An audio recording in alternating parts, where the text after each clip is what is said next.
Halo semuanya, kalian tahu nggak sih bagaimana organisasi ataupun bisnis dapat berjalan dengan baik? Nah, tentunya bisnis dan juga organisasi itu memiliki siklus manajemen atau operasional manajemen yang berbeda-beda. Hal ini adalah bentuk struktural untuk menjalankan operasional dari usaha atau aktivitasnya. Nah, pada video ini kita akan membahas tentang manajer dalam pelaksanaan manajemen. Sebelumnya, kami telah membuat flipbook sebagai pemenuhan tugas proyek manajemen yang mana dengan dosen pengampu Ibu Apriana Rahmawati, SST, MAK, CPFP, CBV. Nah, tentunya kita harus mengetahui terlebih dahulu tujuan dari flipbook ini dibuat atau tujuan pembelajaran dari materi tersebut. Yang pertama yaitu untuk memahami konsep manajemen dan manajer. Yang kedua adalah untuk mengetahui peran manajer dalam lingkungan organisasi.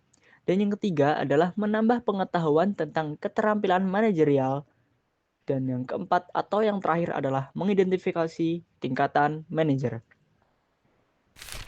Yang pertama, kita akan mencari tahu dulu atau membahas terlebih dahulu apa yang dimaksud manajemen dan apa yang dimaksud manajer. Mungkin ini adalah sebuah nama yang sudah tidak asing lagi bagi kita, tetapi masih banyak orang yang bingung, manajemen itu apanya manajer, bukankah mereka sama? Nah, kita akan membahas perbedaan antara manajemen dan manajer. Manajemen adalah proses perencanaan, pengorganisasian, pengarahan, dan pengendalian sumber daya, baik sumber daya manusia, keuangan, ataupun sumber daya yang bentuk material untuk mencapai tujuan organisasi secara efektif dan efisien. Sedangkan manajer adalah individu yang bertanggung jawab untuk mengatur dan mengawasi aktivitas organisasi, memastikan bahwa fungsi-fungsi manajemen dijalankan untuk mencapai tujuan yang telah ditetapkan. Nah, dari sini dapat dilihat bahwasanya manajemen adalah proses yang akan dilakukan oleh manajer. Manajemen sebagai ilmunya dan manajer sebagai pelaksananya. Selanjutnya, kita perlu mengetahui peran manajer dalam manajemen sebagai pelaksana. Tapi apa saja yang dikerjakan? Nah, tadi sudah dijelaskan bahwasanya manajemen adalah proses perencanaan, pengorganisasian, pelaksanaan, dan pengendalian atau pengawasan. Nah, pada proses perencanaan, manajer tentunya melakukan perencanaan dan memperkirakan tindakan yang perlu diambil untuk masa yang akan datang. Pada proses pengorganisasian, manajer diharuskan untuk memberikan dan menyesuaikan kemampuan tenaga kerja sebagai dengan job desk yang disediakan organisasi. Maksudnya bagaimana? Jika karyawan A ahli dalam bidang IT, letakkan dalam bidang IT. Seperti itu adalah penyesuaian dari manajemen. Yang ketiga adalah pelaksana. Manajer adalah sebagai individu yang mengerjakan atau melaksanakan rancangan manajerial. Dari seluruh perencanaan manajerial, manajer adalah pihak yang bertanggung jawab untuk melaksanakan. Dan yang keempat adalah sebagai pengawas. Nah, atau pengendali. Manajer adalah seseorang yang bertugas untuk mengawasi berjalannya pelaksanaan dalam operasional organisasi. Tanpa adanya manajer, maka organisasi juga tidak akan berjalan dengan baik. Sekarang, mari kita lanjutkan ke dalam pembahasan berikutnya. Setelah memahami perbedaan manajemen dan manajer, dan juga apa saja peran-peran manajer, sekarang kita akan membahas mengenai keahlian apa saja yang harus dimiliki oleh manajer. Dalam memenuhi peran-peran manajer agar tetap terlaksana, tentu manajer harus memiliki beberapa keahlian untuk bisa memenuhi peran-peran tersebut.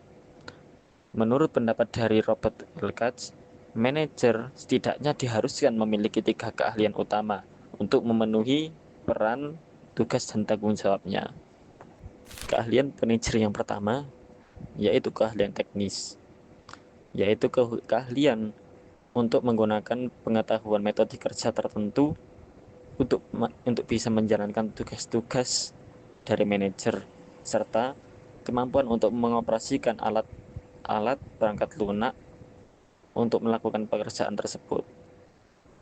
Keahlian teknis ini merupakan kemampuan tentang bagaimana seorang manajer untuk bisa menyelesaikan pekerjaan yang spesifik.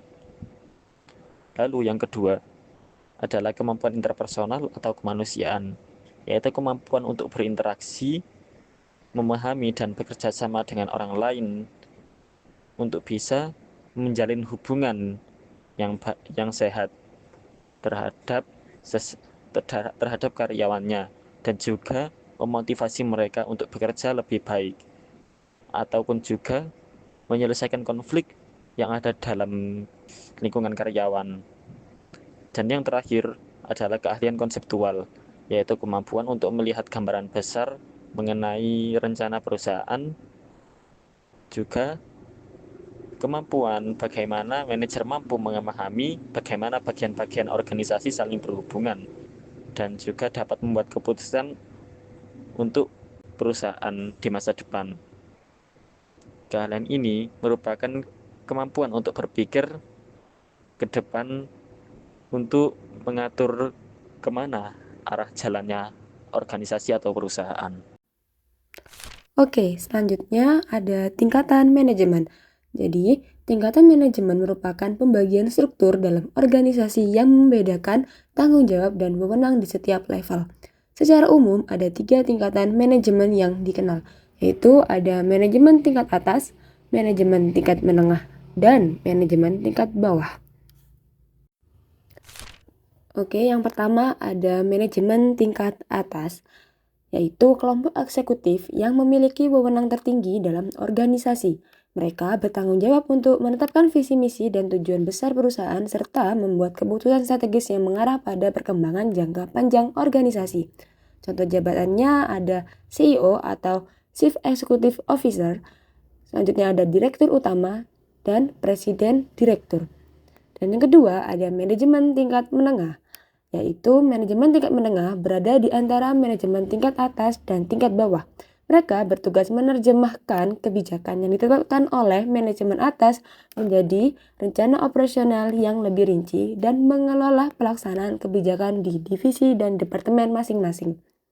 Untuk contoh jabatannya ada manajer divisi dan juga kepala departemen dan juga manajer cabang. Yang ketiga ada manajemen tingkat bawah. Manajemen tingkat bawah adalah manajer yang bertanggung jawab langsung atas operasional sehari-hari dan pengawasan karyawan yang berada di tingkat paling bawah dalam organisasi. Mereka memastikan bahwa pekerjaan dilakukan sesuai dengan rencana yang telah ditetapkan, serta mengelola karyawan operasional di lapangan untuk memastikan bahwa kegiatan berjalan dengan baik dan efisien. Untuk contoh jabatannya ada supervisor, mandor, dan juga kepala bagian. Berikut adalah tugas utama dari manajemen atau tugas utama dari setiap level manajemen. Jadi, yang pertama manajemen tingkat atas atau top manajemen itu nama lain dari tingkat atas, yaitu menetapkan visi misi dan tujuan jangka panjang organisasi, membuat kebijakan dan strategi besar organisasi, membuat keputusan penting yang mempengaruhi seluruh organisasi, dan juga mewakili organisasi kepada pihak luar seperti pemerintah, pemegang saham, dan juga mitra. Yang kedua ada manajemen tingkat menengah atau middle management, yaitu menerjemahkan strategi dan kebijakan tingkat atas menjadi rencana operasional, mengelola, mengawasi, dan mengkoordinasikan divisi atau departemen tertentu, menyusun dan mengimplementasikan program-program untuk mencapai tujuan organisasi, dan juga melaporkan hasil dan kinerja kepada manajemen tingkat atas. Yang ketiga ada manajemen lini pertama atau first line management, yaitu mengawasi tugas-tugas operasional sehari-hari, memantau kinerja dan memberikan instruksi langsung kepada karyawan untuk memastikan pekerjaan dilakukan dengan efisien, menyelesaikan masalah yang muncul di tingkat operasional, menjamin bahwa pekerjaan dilakukan sesuai standar dan prosedur yang ada. Kesimpulannya, manajer memainkan peran penting untuk menjalankan dan mencapai tujuan organisasi. Mereka bekerja pada berbagai tingkatan dengan tanggung jawab yang berbeda, namun saling melengkapi.